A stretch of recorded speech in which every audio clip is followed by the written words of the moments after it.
Welcome back, Raider Nation and my champions, and also you landlubbers out there. This is Eric, and we are back live tonight, this Saturday night, and we're going to be continuing our look at how to reload this team on the defensive side tonight. We did the offensive side a couple nights ago. I want to say hello to everybody who's in chat right now. I see a couple of you already are in here.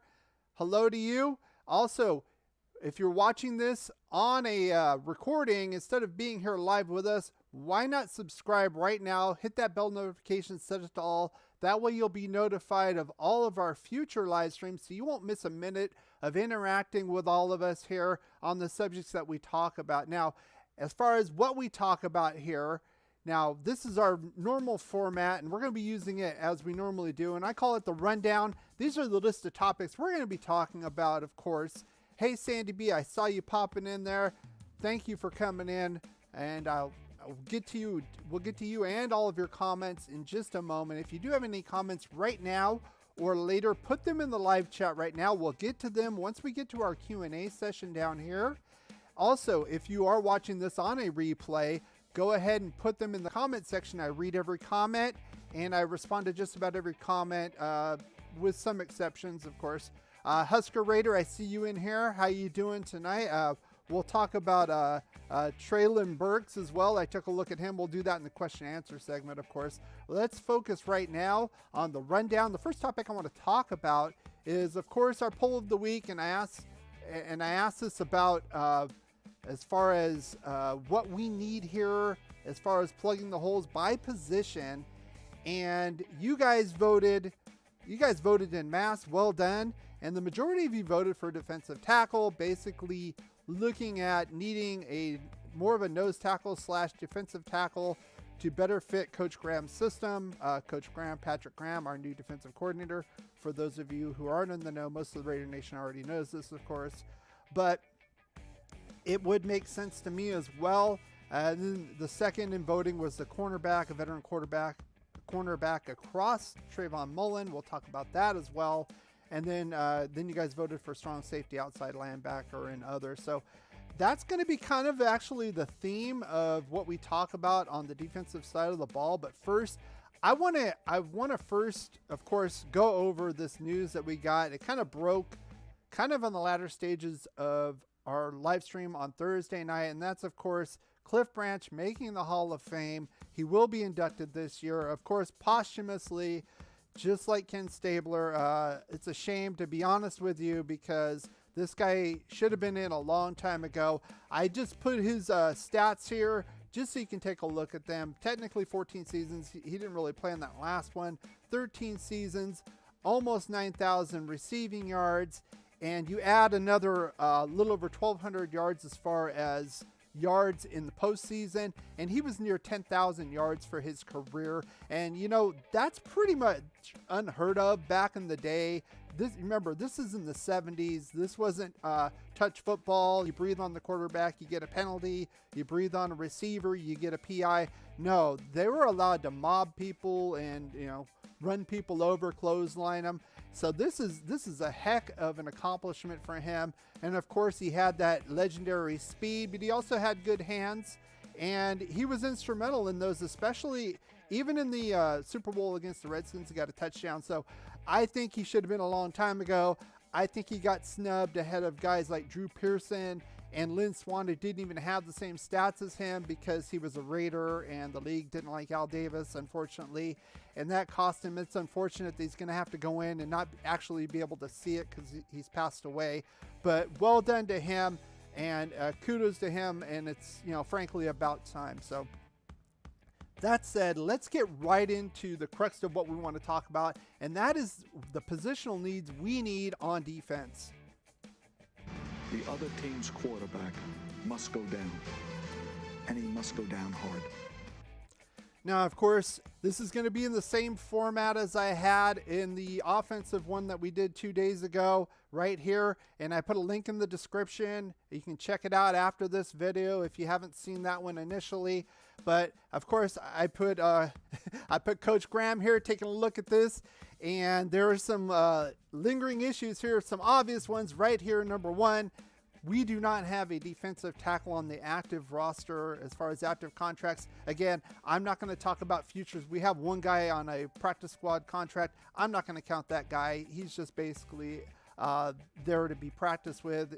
I would not expect him to start. That would be like a rare exception. So basically, we have nobody at the defensive tackle position right now and our active roster. So of course, that's where I'm going to start, and that's where you guys voted the most as well. It makes sense. Now, there could be a chance we could sign some of these guys back now. McCoy had that knee injury. He had injuries before. He might be done for his career. He had a great career. Darius Feinlein had an injury as well. I think he still has some left in the tank, obviously. That can be an opportunity. Solomon Thomas, he's probably going to go out and try to get more money. He had a pretty good season for us. Quentin Jefferson could be a possibility, as well as Hankins could come back. I doubt it, though. But I would say these two are probably most likely if we're going to re-sign any of these players. But I want to focus on some of the possible free agents and draft rookies that we could target here. Now, the first one I'm going to talk about is Larry Ogen. I talked about him in my salary cap video. And, you know, I'm very impressed with this guy. I liked him when he was in Cleveland. He had kind of a rough 2020 season, his last year in Cleveland. Signed a one-year deal with the Bengals and kind of went gangbusters, had 7 sacks, was disruptive in the middle, something exactly we need. He can also play over the nose, and that's going to be something Graham likes to do. He likes to mix it up. Sometimes he likes to play a 3-4, sometimes a 4-3, sometimes a base nickel. He likes to mix it up and kind of attack the weaknesses of the offense. A very cerebral kind of a guy. That's why I talked about in the last live stream. I am looking forward to seeing him in action. I think it's definitely an upgrade over Gus Bradley. And I think he could fit the bill as far as versatility. And you're going to be hearing me say that a lot in this video because that's what Coach Graham needs for his defense. Now, he can do that as well as Akeem Hicks. He's a free agent from the Chicago Bears. Big guy, 6'5", 330. He can play over the nose if we need him to. Big, strong, upper body kind of guy. I've seen him push around guards and centers like they were nothing, even one arm, and just drive them right back into the quarterback, create disruptions. Again, we get one of these guys. I would love to get one of these guys here. Create disruptions in the middle, couple him with the Unique and Max on the edges. It would be a nightmare type of defensive line for the quarterback. And then I have a couple of these rookies. So, of course, we're going to talk about Jordan Davis. They call him Godzilla. Big kid, 6'6", 340, University of Georgia. A big mountain of a man. He would absolutely fit into any nose tackle 3-4 scheme. My only concern with this is he might be a little too slow for the NFL game. But if you were to combine him with one of these guys and then these guys on the edge, oh my goodness, it would be ridiculous. It would be unbelievable, I think. And then another guy I've been taking a look at is Vaderian Mathis from Alabama. Now, he's basically a 3 technique, not necessarily a nose tackle. But again, I would be hoping that we get at least one of these guys in free agency who can jump into the nose tackle position when needed. I don't think we're going to play a 3-4 all the time. I think he's going to bounce it back around. Frankly, I don't think we have the personnel right now to play like a base 3-4. And frankly, I think with the league being pass happy as it is, I think being in a nickel makes more sense than having an extra DB out there. So, but you still need to stop the run. You still need interior pressure on the quarterback. Don't let him stay in that pocket. So I think that one of these guys and maybe one of these guys or another guy in the draft could help us boost the defensive tackle position immensely and help out our edge rushers as well. Now, the second position, it's going to be the same one as you guys said, and that's going to be cornerback position here. So let's take a look at this. Casey Hayward's a free agent, likes Gus Bradley's system. He was brought in by Gus Bradley, had a good year. He's going to want to get a little bit more money. I don't think we're going to pay him. He might end up with the Colts, who knows, but I don't think he's going to stay on. Trayvon Mullen's been injured off and on. We really need a solid cornerback on at least that side of the ball. Casey Hayward played well. I played over his contract, let's face it. I mean, he came in here as a vet, had an off year, and really showed up. So good to him. Good for him to get paid, but I don't think we're going to be the ones paying him. So here's some of the names. Of course, I got to put the two big names here, J.C. Jackson, Stephon Gilmore. Of course, Patriots, former Patriots, but very good at what they do. but we're going to have to pay for it. So that's going to be the question. Are we willing to pay 15, 20 million a year for that top corner? I'm not so sure about that. I will do a future live stream on what I would do with all of this that I talked about to try to set up the team the best way I can. I'm not so sure I'd want to pay that much money for J.C. Jackson, 21 million. That's about how much Derek Carr is scheduled to make next year. I know a lot of, especially the haters don't like that. Oh, he's making too much money. You're going to give this guy a cornerback? That, to me, it doesn't make any sense. Maybe so if you had a quarterback on a rookie contract and you had more cap money, but we're going to have to extend him. We're going to have to extend Hunter Renfrow and Max Crosby this year. So I'm not so sure about that. So I kind of put some lower price options here. Pretty good guys. Steven Nelson from the Eagles. Been in the league a few years. Was with Kansas City Chiefs. Kind of bounced around. Had a pretty good year opposite Darius Slay with the Eagles. $7 million, I think that's doable, and I think that's a good enough right now. And also this guy right here, Bryce Callahan, Denver Broncos. I always like this guy. He's always kind of been a pain in our butt, and when we play him, when he's not hurt, he did have a knee injury this year. I hope he's well enough to come back. I would love to sign this guy for, and again, estimating about $6 million based on Spot Track estimations. I think that would be pretty good. Now, his only knock really is that he's kind of on the small side. I think he's like 5'9", so he's more of a slot kind of guy, but he can play with the big guys too. He is more physical. I think he would be a nice addition. Plus, that kind of renews that rivalry, the divisional rivalry with the Broncos. And then a couple guys I kind of took a look at on possibly targeting here as far as corners. Andrew Booth, kind of a do-it-all kind of a guy, very versatile. He can play man, he can play zone. I don't know if he's going to be there at 22. If he is, that's a definite possibility for that pick. And then Kaiir Elam, one of the top corners, I would say, in the draft. He probably won't be there. University of Florida, a bigger kid, longer reach, 6'2", 196. Adept at playing the man coverage. I'm sure he could play zone as well, but that could be like a shutdown corner. If he fell to us, I think they would be hard-pressed not to pass up on a guy like this if he gets to 22. I really don't think he will, but I'm probably thinking if realistically, we're probably going to have to go for a cheaper route here to fill this position and then get some backups for there. Now, the third position I'm going to talk about now, you guys voted for strong safety, number 3. To me, I think they were okay. I think Jonathan Abram has his moments. Of course, he got hurt again. I don't know what's going on. We have the option to pick up his 5th-year option. That's why this is in orange that we talked about in the last video. Dalvin Levitt played all right. Teamer played all right. We could get another lower cost option there. I don't think that's as big a priority to me as linebacker, and specifically outside linebacker. I mean, we paid a ton of money to Corey Littleton, and he basically lost his job to a rookie, Devon Diablo. Let's talk about that. This is a kid who is a rookie who missed most of training camp with a knee injury, and he ended up beating out Corey Littleton. Corey Littleton was relegated to special teams, making like $14 million a year. It's absolutely ridiculous.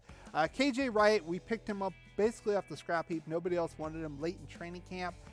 You could tell his best days are behind him. He was a great player at one time. Again, I don't think he has it anymore. Nick Morrow was hurt the whole year. That would be an opportunity to maybe bring him back in. I'm not so sure about that. And then Denzel Perryman, we got him for one more year.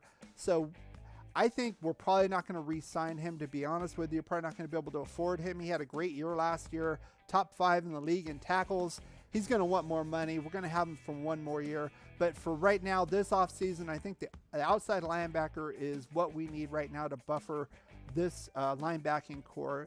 And here are some of the guys I took a look at and who I would want. Now, we got Anthony Barr here. Now, you could say, well, he's more of a defensive end. I would say he's more of a 3-4 outside linebacker defensive end type guy. Again, this is more versatility we could use. Also, he can cover short to intermediate range. He's done that. He's gotten interceptions. I think, and I think the price is right. I think he's about 29 years old, so he's not kind of over the hill yet. I think he's still got a couple more good years left in him. And again, same thing with Dante Hightower, former Patriot. I got to add him in here. but these two play very similarly. They can rush the passer. They can also play in coverage, and they're playmakers. The ball comes loose around these guys. They can poke it out. They get picks. They make plays, and we need to increase our turnovers. We only had 15 last year. Ridiculous. Only 6 interceptions. Pathetic. We need more playmaking on the defensive side of the ball, more strip sacks, more fumbles, more interceptions. I think we can get one of these guys, poke him on the outside linebacker. They could also play off tackle if we're going to run a 3-4 here and there, and then you put Perryman on inside linebacker next to him. That would work as well on some plays. And then a couple guys here, Devin Lloyd, highest rated linebacker, looked very good on tape. He can kind of do it all. Unfortunately, I don't think he's going to fall to this at 22. He might, you never know.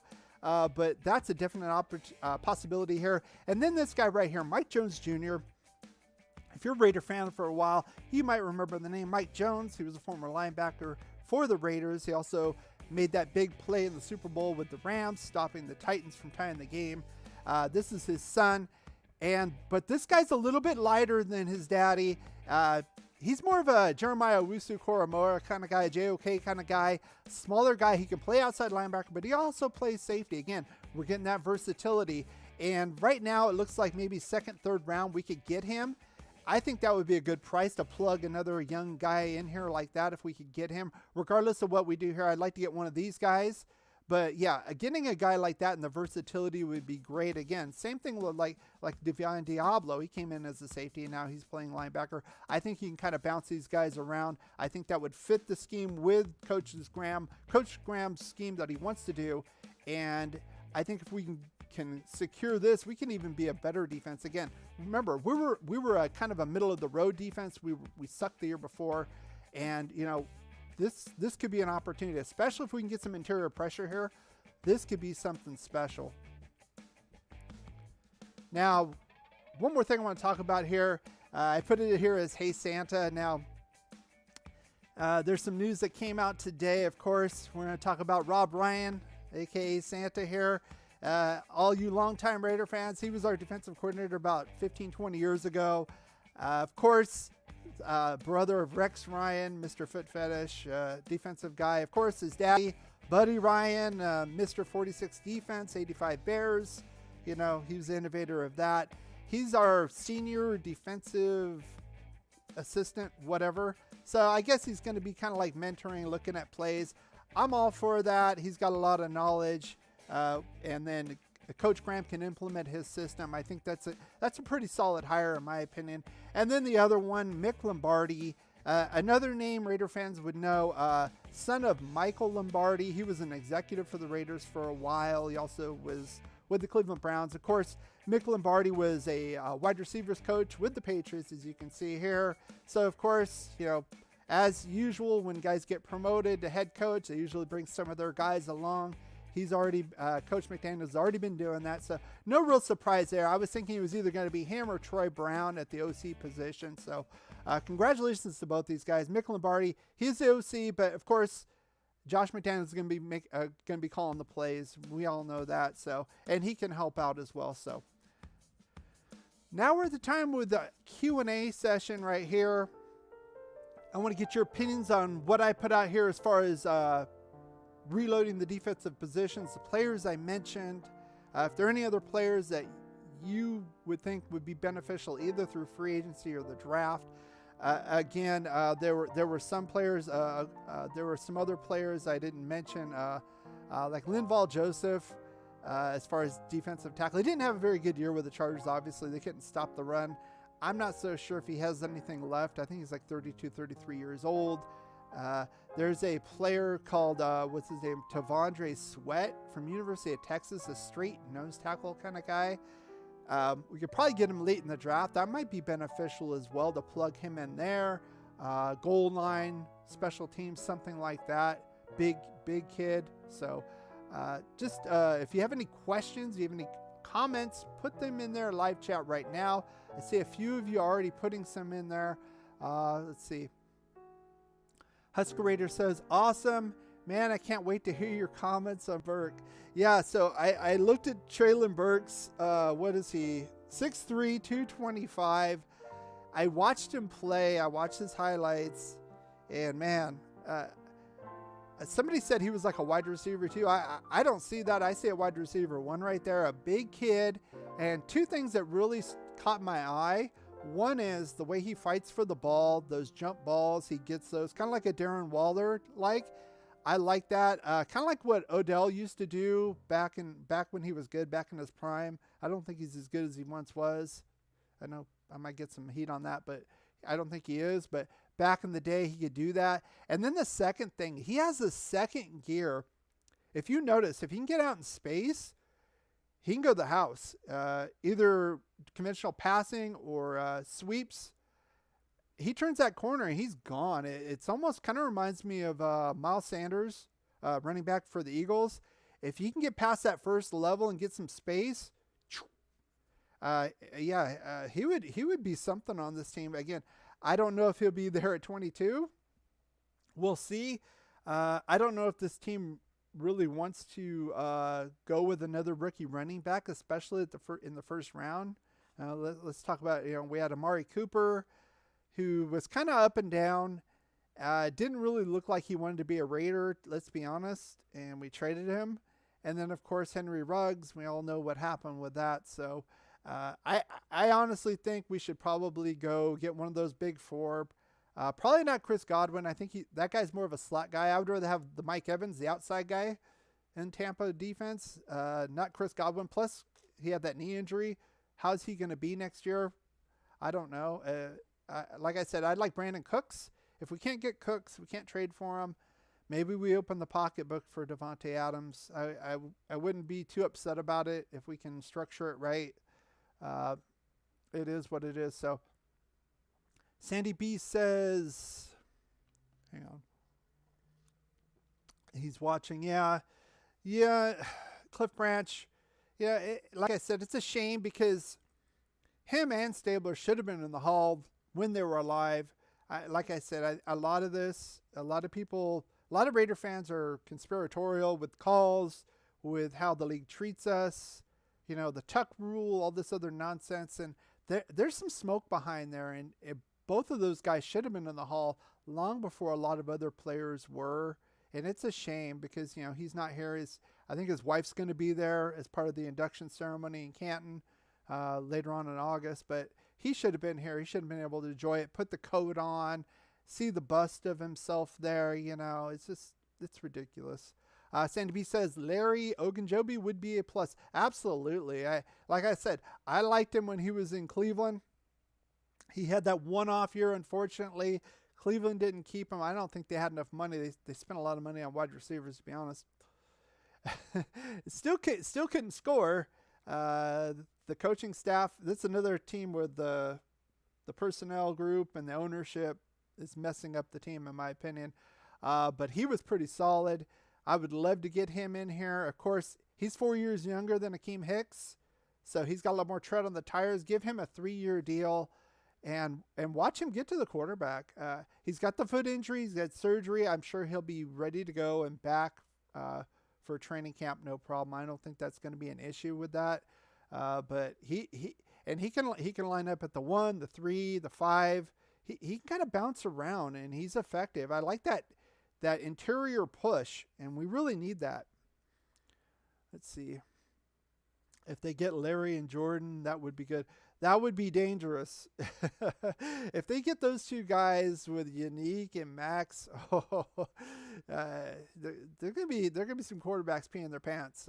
I'm just gonna say it because they're gonna have a hard time running the ball, and they're not gonna have a whole lot of time in the pocket. They're gonna have to be running. They're gonna have to be Lamar Jackson and running around trying to get through.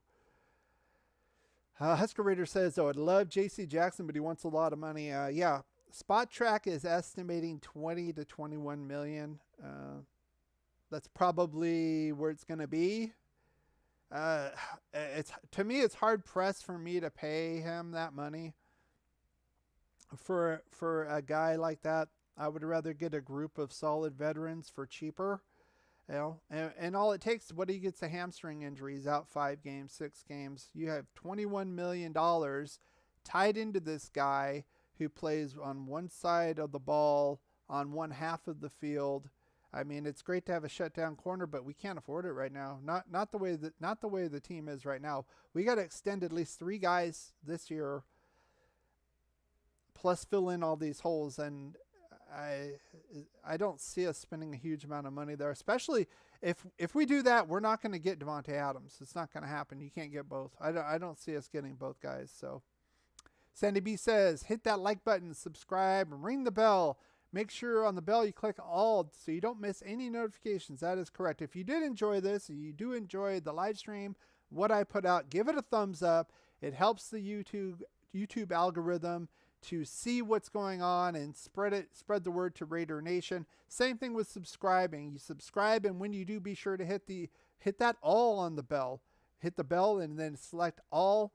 And if you're on a tablet or a phone device, be sure that your YouTube app is selected to allow notifications. That way, when I put out the next live stream that we do, you'll get the notification. You can join us here live if you're not here right now. So I would appreciate that if you do that. If you are enjoying this, I would appreciate you kind of patronizing the channel here by liking and subscribing. Husker Raider says, I'm so happy I fell in love with Burks. Figured you would as well. Yeah, he's going to be something in the NFL. I'm going to say that. He's going to be something special. I don't know. Like I said, I'm thinking he's a bigger guy. He kind of plays like Odell, the jumping ability. He's kind of big, like a Brandon Marshall kind of guy. But yeah, he's going to be good in this league. Again, I'm not sure if we go the route of a J.C. Jackson and pay all that money and don't get a Devontae Adams or a Brandon Cooks, that could be a definite possibility we go with him in round 1. I don't see us spending draft capital, first round draft capital on a wide receiver and getting one of those big 4. I don't think it's needed, to be honest, and we have other holes to fill. So we're probably going to do one or the other. Let's see. Sandy B says, got to watch how you spend. Need to build right, not blow a lot of money. Yeah. And we got guys. We got 3 major guys on the last year of their contract. We got Hunter Renfrow in his 4th year. So he wasn't a first round pick, so we don't have a fifth year option on him. Hunter Renfrow, Max Crosby, the same thing, and Derek Carr. And like I said in the last live stream, I think that's why Josh McDaniels came here. I think he said, I was looking for a special place. To me, that translates as I don't want to go to a shitty team that I have to rebuild from scratch. This team was 10-7. They have a good quarterback at the helm. I'm not saying Derek Carr is elite, but he's good. He's an above average quarterback. I think Josh McDaniels can help him. And not just that, I think Josh McDaniels' offensive mind is way more advanced than Gruden and Greg Olson. So not only is he going to help Carr himself, but he's also going to put us in better positions to win scheme-wise offensively. Husker Raider says, in your opinion, what do you think is our biggest need on defense? Defensive tackle. If you watched my videos last year, I did 3 videos last year. Once we hired Gus Bradley, I saw 3 major holes we had to his system. One was defensive tackle. One was the linebacker / Leo position. And the other one was free safety. Now, free safety, we got Merrick. I think we're solid there. The Leo position, he got his guy Yannick Ngakoue, paid money for him. But we didn't really solve the defensive tackle position. I thought we might have drafted Christian Barr more in the first round. That didn't happen. That was an option. We didn't really address it. We got a bunch of 1-year deal, free agent, veteran kind of guys, kind of a patchwork. We brought Hankins back, who kind of struggled in the beginning, redeemed himself more near towards the end of the season, but did struggle in the beginning of the season, especially on the run defense. Kind of, to me, for a big guy, got pushed around a little bit too much. I do think if we get a guy like Davis, Hankins will be gone for sure. I don't think we're going to keep him around. He's been here like 4 or 5 seasons now. I think we can do better. He's not terrible, but I think we need an upgrade there. And Jordan Davis is a mountain of a man. Look at the film on him. And he's just like, and he can't be pushed around. There's one where he just physically got past a guard, and the guy he got past him, and the guy turned around, and you can see him. So he's headed for the quarterback, and the guy's got his jersey. It was almost like Little Giants, holding on. Oh, it was like, that was hilarious. I was laughing. It's like, you ain't stopping him. Just imagine something like that, a force where they can't just double team Unique and Max all the time. They got this interior beast. Max Crosby's going to go crazy next year. If we do this right, I mean, I thought Max would get double-digit sacks. He almost got it. He got 8 sacks. He'll be 15 sacks next year. If we get like an Ogen, Joby, and a Davis, he'll get 15 sacks next year. Book it. See, Sandy B says, yep, defensive tackle so key. Yeah, we might get your guy, Akeem Hicks. He's pretty solid. I like him too. Of course, the Bears run a 3-4. He'll play nose at times, but he was also doing 3-4 defensive ends. So if we run, I think he can handle nose here and there. I don't think we're going to be in a 3-4 that often. And I talked about that before. We really don't have the pieces for it. We don't have enough at linebacker. We don't really have that nose tackle unless we draft a guy like Davis. And Max Crosby's not a 3-4 end. He's more of a 4-3 guy. And he's kind of a hand in the ground kind of guy. I don't see him standing up like a Joey Bosa. That's not his kind of game. His kind of game is power and bend and leverage and getting underneath. So I think Coach Graham's going to bounce it around, but I think we're going to primarily be in a 4 defensive line set, whether it's a typical 4-3, a nickel, dime, some other variant. I think we're typically going to have 4 down linemen usually, with some exceptions. So let's see what else you got to say. You'll probably get him.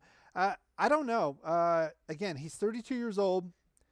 He battled a groin injury. He didn't play. I don't think he didn't play against us in that game. You guys still beat us, but he only played 9 games last year. He got 3.5 sacks in 9 games. That's still pretty good. Now, of course, he has Khalil Mack out there helping him. But again, same thing with Ogen Joby. He had Hendrickson out there, and the other guy, I can't think of his name right now, in the Bengals. He like basically owned Brandon Parker. I don't even want to think about that game, to be honest, with Brandon Parker. But you're tagging him up with Unique and Max Crosby. So to me, let's spend that money. Let's take some money and get a guy that can give us some legitimate interior pressure. Let's see. Boy, if they do this right, smart picks, the Raiders will definitely be a contender. And I agree.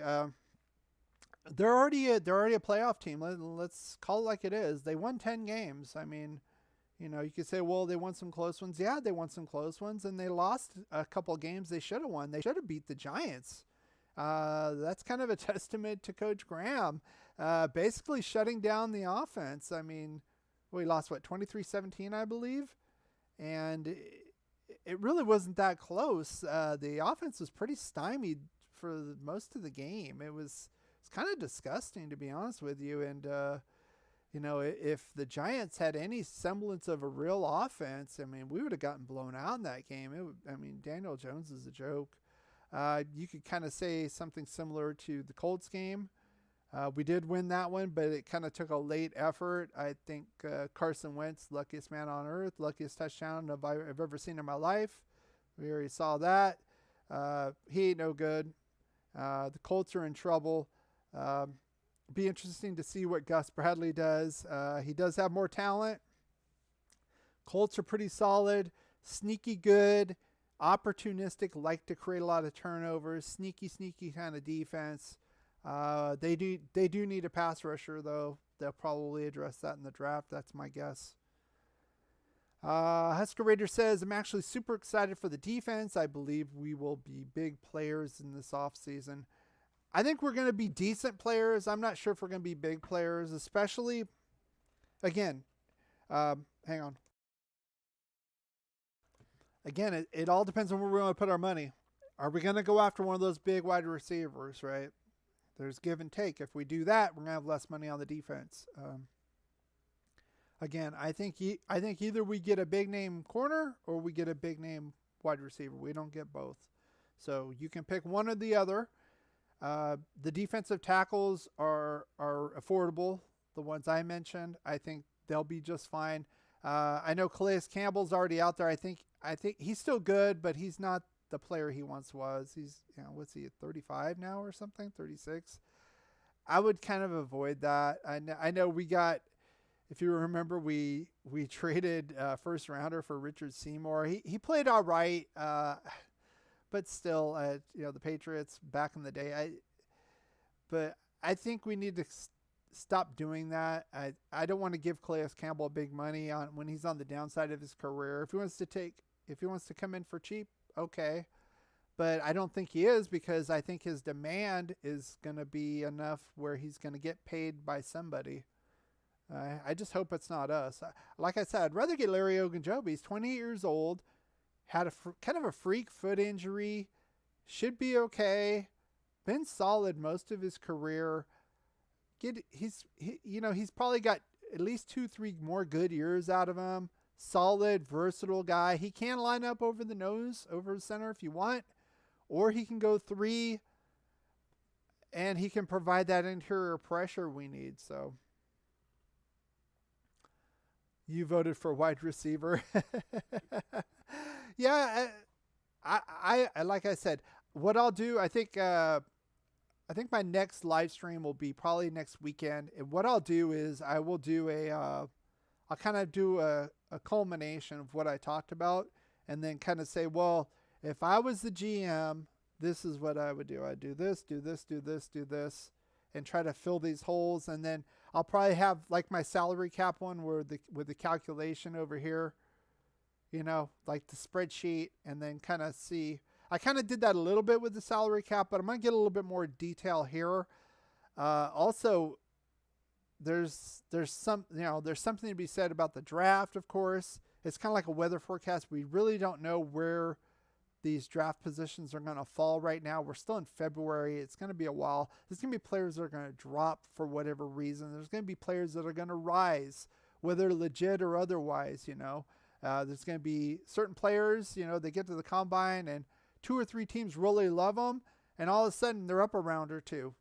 And then, some of these other ones fall, like Maurice Hurst, we got him in the 5th round. Initially, they were talking about him being a late first round pick. And they was questioning about he maybe had a heart condition and all this other stuff.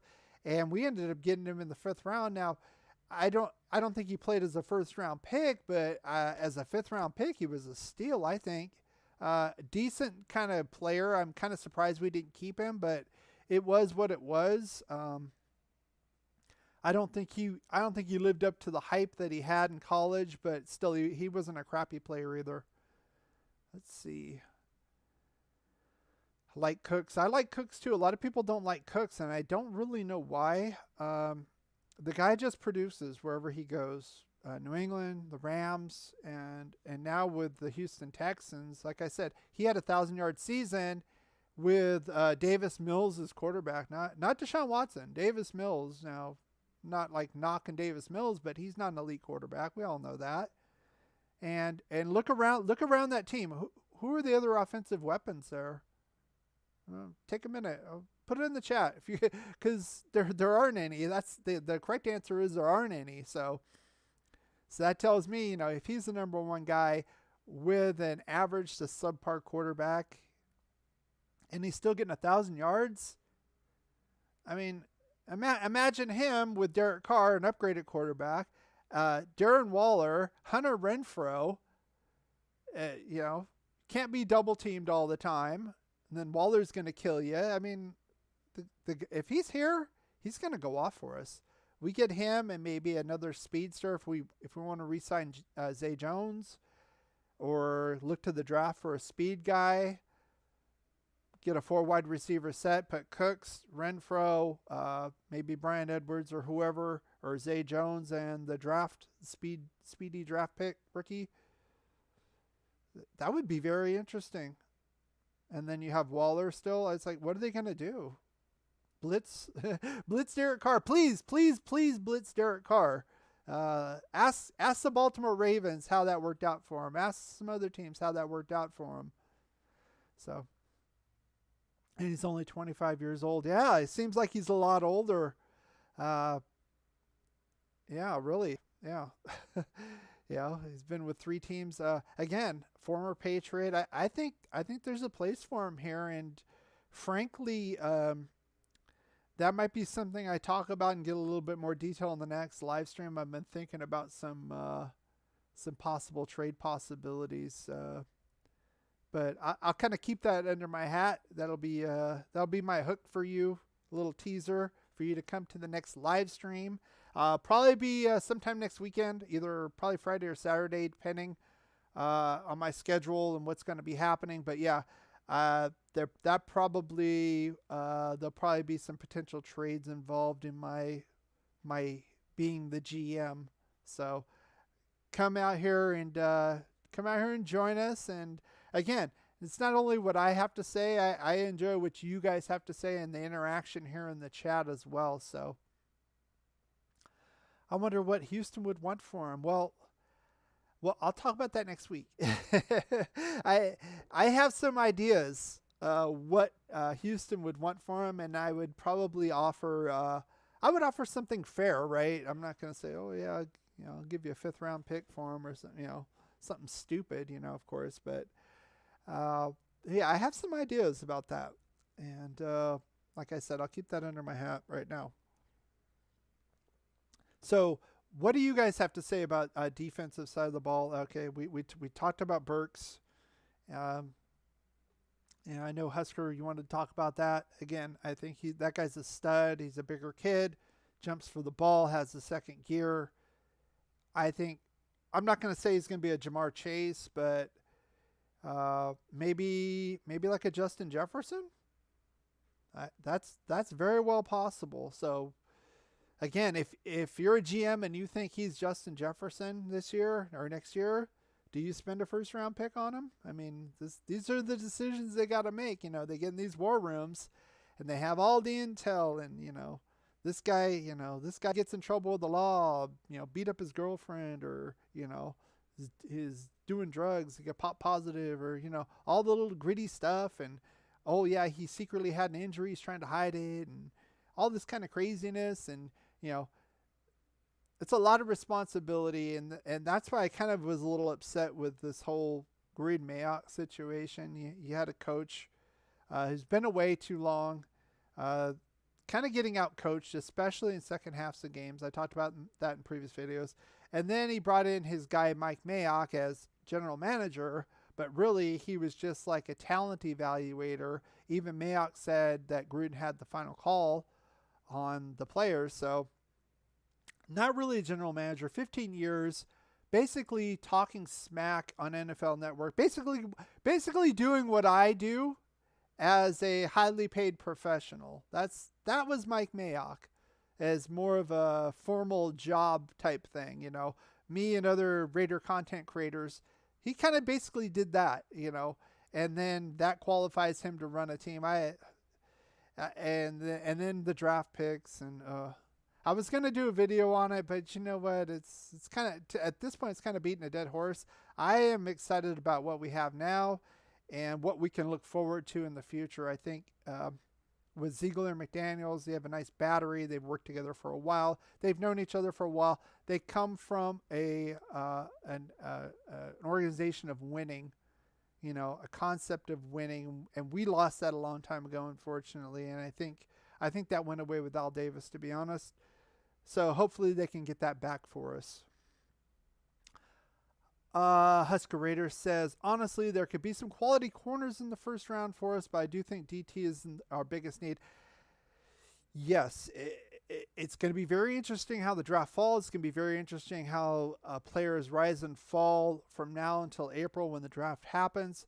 And keep in mind, there are a couple, I'm thinking of at least 2 teams right off the top of my head that could use a guy like Jordan Davis, honestly. And one of them's the LA Chargers, And I talked about Jerry Tillery being a bust. They spent a late first rounder on him to be their nose tackle DT. They were in a 3-4, and he didn't cut the mustard. They moved him to end. Still not that good. I would say he's a below average 3-4 defensive end. They could use a guy like that as their nose tackle. Another team is the Patriots. They could use him as well. So that's why I kind of jokingly say, I've said it before, Davis kind of reminds me of a bigger version of Vince Wilfork. He's taller, kind of like Robinson from Jacksonville back in the day. But, I mean, maybe they see that as well. The Patriots will see another Vince Wilfork there and draft him. Who knows? But I think where we are right now, I would say initially draft-wise, I think we should stay put where we are. I wouldn't want to move up or move down. I think at 22, we should probably draft the best available player. I think there's going to be probably 2 or 3 guys that are going to fall. Everybody's going to have their boards. Everybody's going to talk about the draft, and the boards, and the mock draft 1.0, and the Kuipers, and the Todd McShays, and you're going to see 1,000 videos on YouTube from everybody talking about mock drafts, and they're all going to be kind of similar, about 85% similar. But there's going to be, every year, there's like 2, 3, 4 players, and the people are like, why the hell hasn't this guy been drafted yet? And I think that's where the Raiders really, I'm hoping with the new regime, get their scouting in order and can target those guys that fall to them, best available, and snag them and find uses for them. You know, don't reach anymore. We've been reaching for years. Old regime was a reach regime. I want players to fall to us. So Husker Raider says Jordan Davis is a monster, but I've seen him give up on players just because he gets too tired. So it doesn't. Yeah, that is a knock on him. He gets winded. He doesn't look like he's in the best of shape. I could have mentioned that, but honestly, I think at an NFL level, he can get into shape. I think that's something. That's a big thing with the scouting department. What kind of attitude does this kid have? Can he get in better shape? Does he want to get into better shape? I mean, can he? He can if he wants to. Does he have the attitude? Is he going to be a Jamarcus Russell and not even look at a playbook, for crying out loud? If you look up, is it Kirk Morrison? I believe Kirk Morrison, former Raider. There's a video out there where he talks about they gave Jamarcus Russell, like on a Friday, like these DVDs of plays to look at, to study over the weekend. It was like in the off season, and they came back Monday and they said, well, how'd you like those plays? Oh yeah, they were good. I want to run these, these plays and blah, blah, blah. And it turned out they gave him blank discs. So that lazy bastard, he didn't even look at anything, that speaks to the scouting. That's poor scouting. You're not catching these red flags, and you draft a lazy bum first overall and set the franchise back a few years. So please don't mention him. That was a dark time for. Well, you know what? We got to mention the dark times because, frankly, that's how you get out of the dark times, right? From what I've seen, the dark times linger when you don't acknowledge their crappy times. Or you don't acknowledge their dark times, and you think you're doing all right, and you're just going to stay in the dark. Like I said, I think this whole thing with the emails was a blessing in disguise for us, and it gets us into a new regime, a better regime. And I'm very optimistic for what I'm seeing thus far. And Patrick Graham, the more I look, the more I like with this guy. He's got he's got that Belichick kind of mentality, and I say that because it's like he goes and he looks at the offense he's going to be facing, and he's the one on the attack. He's going to take out the top weapon. He knows what to do and diagnose things. Gus Bradley just kind of ran a base kind of defense, to be honest with you, and a scheme. It's all right, but I didn't see a whole lot of adjustments, and I mentioned that at the end of the year when we looked at the assessment in that live stream. He didn't make any adjustments when the pass rush went away. I mean, when the pass rush was going, we looked really good on defense. And then it kind of weaned down in the second half of the season. Things kind of slowed down. So I don't see that with Graham. I see him. He's very cerebral. He went to Yale University. I think this is the kind of guy, obviously he could have went elsewhere. He probably could have went into politics, going to Yale, or, the financial industry and made millions of dollars, on the stock market or whatever, but he's here coaching football because that's what he wants to do. And that's a big plus for me. He loves this, and he's very smart, and he's good at what he does. So I am very optimistic, and I'm excited to see this defense in 2022. All right, let's see. We're getting almost near an hour, and I usually, like I've said before, I usually go about an hour, and that's why I kind of keep it fresh. We don't, after about an hour, you kind of get stale, and, we went through the topics. We had the input. Again, if you did enjoy this, I'll say it one more time. Hit the thumbs up button, absolutely free. It doesn't hurt you anyway. It's just one little click. It helps our channel here. It helps the YouTube algorithm spread the word. If you think this is worthy of that, give it a thumbs up. Also subscribe. That way you will be here. If you're watching this on a recording after the fact, why aren't you here now? Why aren't you here with us talking about the Raiders, talking about the defense? Why don't you come next week, and I'm going to show you how I would do this as a GM and where I would put the money, and then I would get your input on this. We're going to have a lot of fun with this, and then later on, we're going to be doing mock drafts. I talked about that last season. We go online. There's a few good websites, and then we do it. We say, okay, we're like the brain trust. We're like the GM in the war room, and it's the Raiders pick. Who are we going to pick? And we can trade up, trade back. It's a lot of fun. We're going to have a lot of fun this offseason from now, at least until the draft.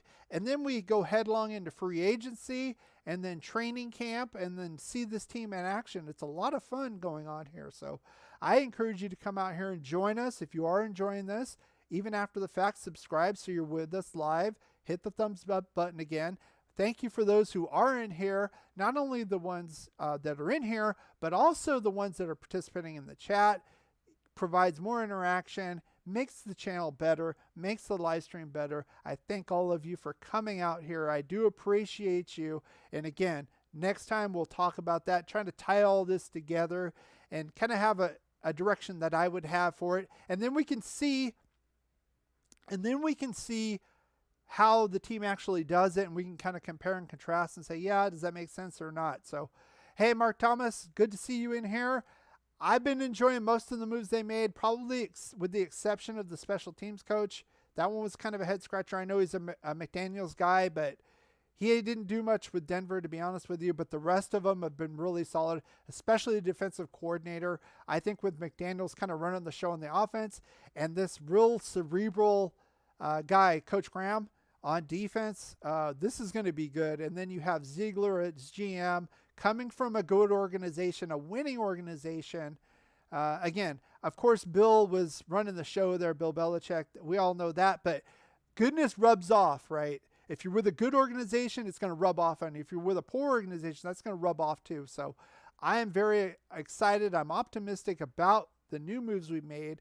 I was a little worried with Mark Davis. I've called him Tommy Boy. I think he's done a good job thus far. Now I just want him to butt out of it. Let these guys do their thing on the football side. He can run the business side of it, do some promotions at Hooters, whatever the hell he wants to do, and sign the checks and butt out of it. Okay. Thank you for coming out, Husker Raider. Thank you, Mark, Sandy B, everybody else. I see a few more people in the chat. I appreciate you guys coming out here, and I'll see you next week, and we'll tie all this together in our next live stream. And as always, go Raiders. Something with all the distractions that you have off the field, how are you able to keep focused on winning football games as you do and do throughout the year? When you have great coaches, then after you have great coaches, you get great players. You have a great organization, and you tell them one thing: just win, baby.